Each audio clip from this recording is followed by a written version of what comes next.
શરીર શીર્ષ, ઉરસ અને ઉદર એમ 3 ભાગોમાં વહેંચાયેલું છે.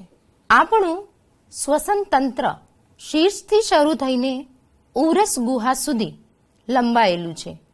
શ્વસન તંત્રમાં મુખ્ય અંગ ફેફસા છે. આપણે અહીં ઉરસ ગુહામાં ફેફસાનું સ્થાન જોઈ રહ્યા છીએ. જ્યારે નાસિકા છિદ્ર એટલે કે નાકના છિદ્ર વાટે આપણે હવા લઈએ છીએ, તે હવા સૌ પ્રથમ નાસિકા કોટરમાં પ્રવેશે છે. નાસિકા કોટરમાં પ્રવેશેલી હવા આગળ વધી કંઠનળીમાંથી પસાર થાય છે. હવા આગળ વધતા શ્વાસનળીમાંથી પસાર થાય છે.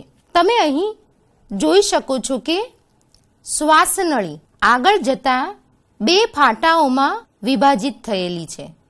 આમ શ્વાસનળી 2 શ્વાસવાહિનીઓમાં વિભાજિત થાય છે.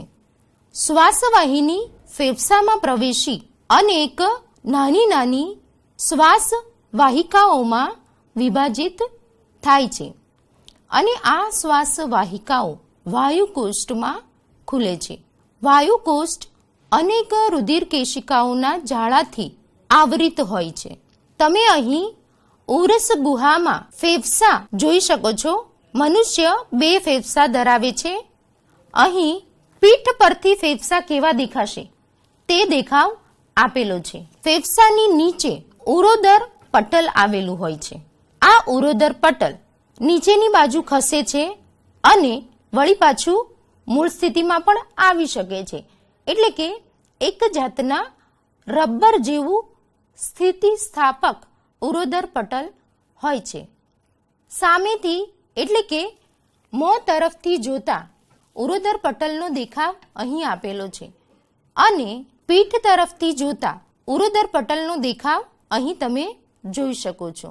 આમ આપણી શ્વાસમાં લીધેલી હવા નાકનું છિદ્ર એટલે કે નાસિકા છિદ્ર, ત્યારબાદ નાસિકા કોટર, ત્યારબાદ આગળ વધીને કંઠનળી, શ્વાસનળી, શ્વાસવાહિની, શ્વાસવાહિકાઓ અને અસંખ્ય વાયુકોષ્ઠમાં આવે છે.